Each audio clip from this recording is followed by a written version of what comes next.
संसदेत महिला आरक्षण विधेयक आणि परिसीमन विधेयकावर जोरदार घमासान सुरू होतं. सत्ताधारी आणि विरोधक एकमेकांवर जोरदार निशाणा साधत होते. यावेळी भाषणाचा नंबर आला विरोधी पक्षनेते राहुल गांधी यांचा. राहुल गांधी यांनी ज्या प्रकारे भाषणाची सुरुवात केली ते ऐकून सत्ताधारी बाकावरील खासदारही खदखदून होते. तर राहुल गांधींनी पत्नीबाबत एक वाक्य बोलले आणि समोरच्या मंत्र्यांनाही हसू आवरेना.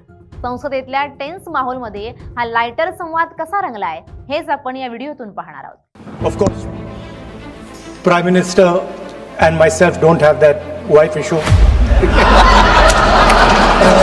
So we don't get that input, but we have our mothers and our sisters. Yesterday I was watching my sister, which was to make Mr. Amit Shah ji smile. There's something that I also need to practice and learn, and I was feeling very proud as an older brother as she was doing that, delivering the speech in a way that is different than mine, of course.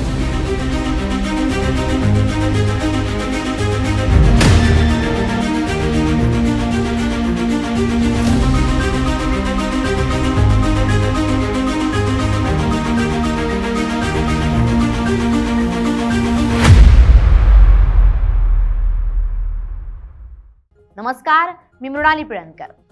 संसदेच्या विशेष अधिवेशनात महिला आरक्षण आणि मतदारसंघाच्या पुनर्रचनेवर जोरदार चर्चा सुरू असताना विरोधी पक्षनेते राहुल गांधी यांनी पंतप्रधान नरेंद्र मोदी आणि स्वतःबद्दल एक मिश्किल विधान केलं. त्यांच्या विधानानं सभागृहातील गंभीर वातावरण काही काळ हलकं फुलकं झालं. शुक्रवारी लोकसभेत महिला आरक्षण दुरुस्ती विधेयकावर भाषण करताना राहुल गांधींनी स्त्रियांच्या प्रभावावर भाष्य केलं.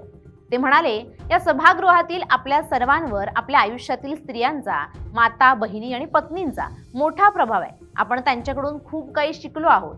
पुढे हसत त्यांनी म्हटलं, अर्थात पंतप्रधान मोदी आणि मला पत्नी नाही, त्यामुळे आम्हाला ते इनपुट मिळत नाही, पण आमच्याकडे आमच्या माता आणि बहिणी आहेत.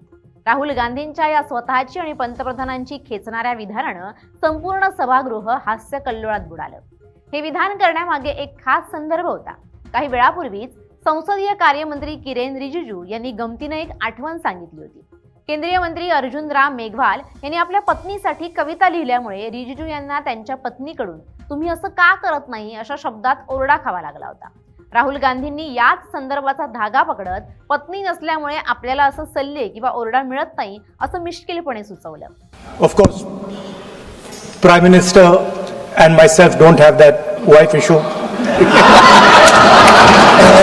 So we don't get that input. जे मी 20 वर्षात करू शकलो नाही ते बहिणीनं 5 मिनिटात केलं असं म्हणत याच भाषणात राहुल गांधींनी आपली बहीण आणि काँग्रेस खासदार प्रियंका गांधी यांचंही तोंड भरून कौतुक केलं. आदल्या दिवशी प्रियंका गांधी यांनी लोकसभेत केलेलं भाषण अत्यंत प्रभावी ठरलं होतं. त्याचा संदर्भ देत राहुल गांधी म्हणाले, काल मी माझ्या बहिणीला ते साध्य करताना पाहिलं जे मी माझ्या 20 वर्षाच्या राजकीय कारकिर्दीत करू शकलो नाही. तिने अमित शाह यांच्या चेहऱ्यावर हसू आणलं. या विधानानंतर गृहमंत्री अमित शाह यांच्यासह सर्व खासदारांना हसू आवरलं नाही. Yesterday I was watching my sister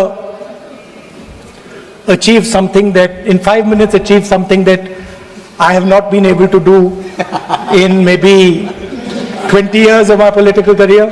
मिश्किल टिप्पणीनंतर Rahul गांधींनी महिला आरक्षण विधेयकाच्या मुद्द्यावरून सरकारवर गंभीर आरोपही केले.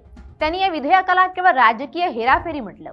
महिला आरक्षणाला मतदारसंघाच्या पुनर्रचनेची जोडणं म्हणजे भारताचा निवडणूक नकाशा बदलण्याचा प्रयत्न आहे अशी टीका त्यांनी केली. महिला आरक्षणामध्ये दलित, आदिवासी आणि विशेषतः ओबीसी महिलांसाठी स्वतंत्र कोट्याची तरतूद असावी अशी आग्रही मागणी त्यांनी पुन्हा एकदा केली.